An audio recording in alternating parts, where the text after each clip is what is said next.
You, John Fitzgerald Kennedy, do solemnly swear I, John Fitzgerald Kennedy, do solemnly swear that you will faithfully execute the office of President of the United States that I will faithfully execute the office of President of the United States and will, to the best of your ability, and will, to the best of my ability, preserve, protect, and defend the Constitution of the United States. preserve, protect, and defend the Constitution of the United States. So help you God. So help me God.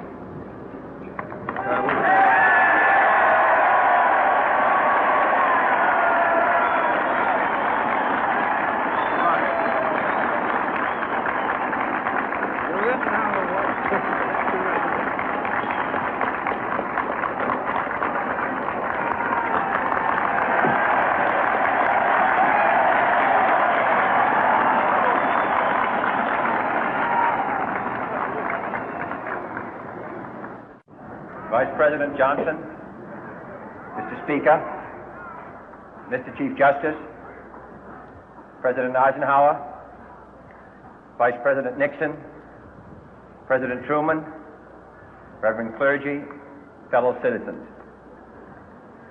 We observe today not a victory of party, but a celebration of freedom, symbolizing an end as well as a beginning, signifying renewal as well as change.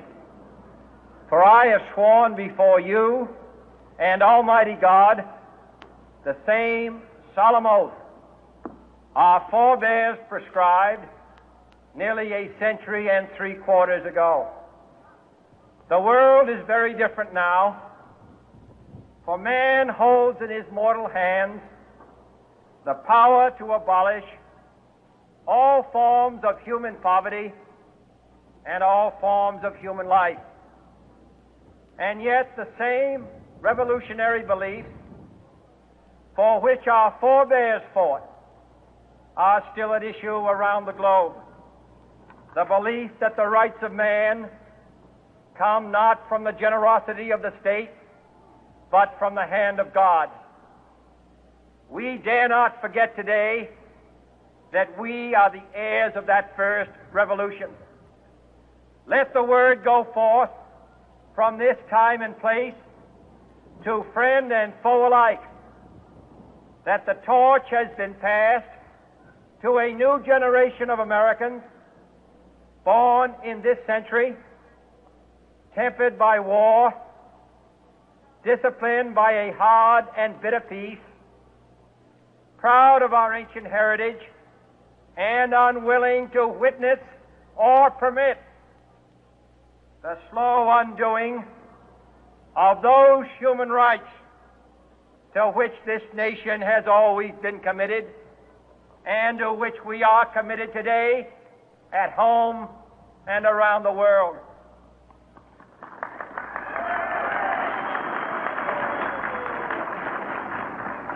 Let every nation know, whether it wishes us well or ill, that we shall pay any price, bear any burden, meet any hardship, support any friend, oppose any foe to assure the survival and the success of liberty.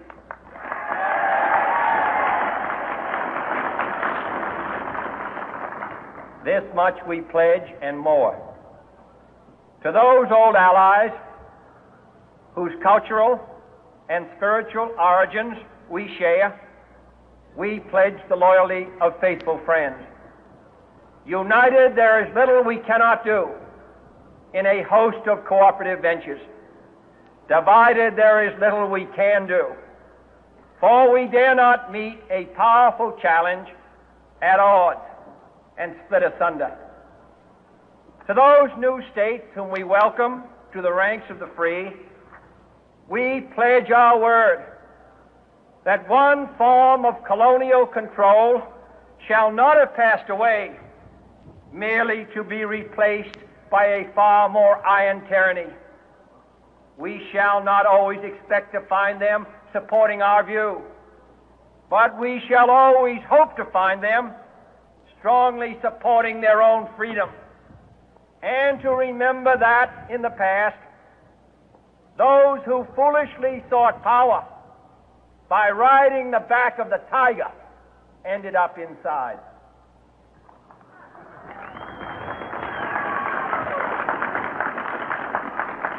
To those people in the huts and villages of half the globe struggling to break the bonds of mass misery, we pledge our best efforts to help them help themselves for whatever period is required, not because the communists may be doing it, not because we seek their votes, but because it is right.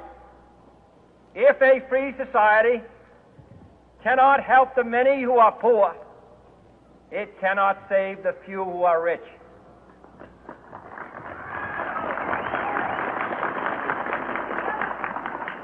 To our sister republics south of our border, we offer a special pledge to convert our good words into good deeds, in a new alliance for progress, to assist free men and free governments in casting off the chains of poverty.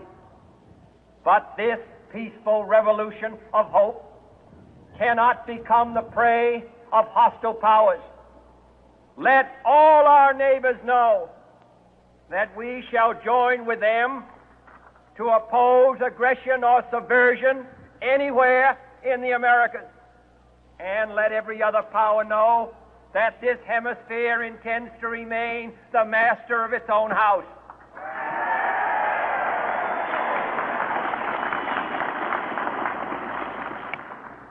To that World Assembly of Sovereign States, the United Nations, our last best hope, in an age where the instruments of war have far outpaced the instruments of peace, we renew our pledge of support to prevent it from becoming merely a forum for invective, to strengthen its shield of the new and the weak, and to enlarge the area in which its writ may run. Finally, to those nations who would make themselves our adversary, we offer not a pledge, but a request that both sides begin anew the quest for peace. Before the dark powers of destruction, unleashed by science, engulf all humanity in planned or accidental self-destruction, we dare not tempt them with weakness, for only when our arms are sufficient beyond doubt can we be certain beyond doubt that they will never be employed. But neither can two great and powerful groups of nations take comfort from our present course, both sides overburdened by the cost of modern weapons, both rightly alarmed by the steady spread of the deadly atom, yet both racing to alter that uncertain balance of terror that stays the hand of mankind's final war. So let us begin anew, remembering on both sides that civility is not a sign of weakness, and sincerity is always subject to proof. Let us never negotiate out of fear, but let us never fear to negotiate.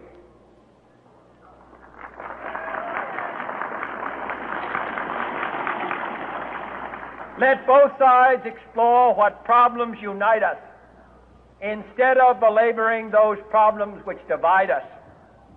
Let both sides, for the first time, formulate serious and precise proposals for the inspection and control of arms, and bring the absolute power to destroy other nations under the absolute control of all nations.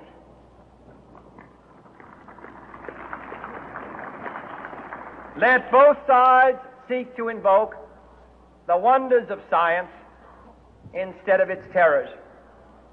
Together, let us explore the stars, conquer the deserts, eradicate disease, tap the ocean depth, and encourage the arts and commerce.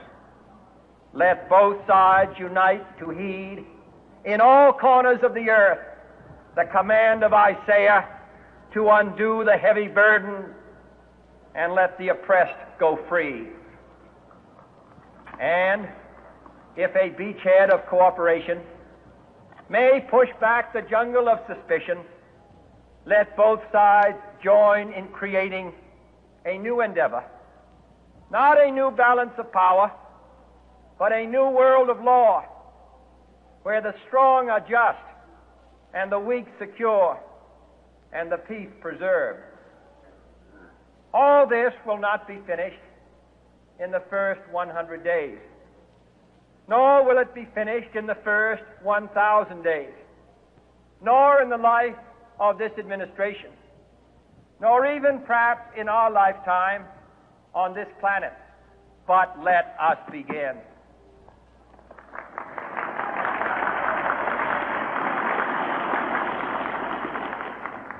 In your hands, my fellow citizens, more than mine, will rest the final success or failure of our course.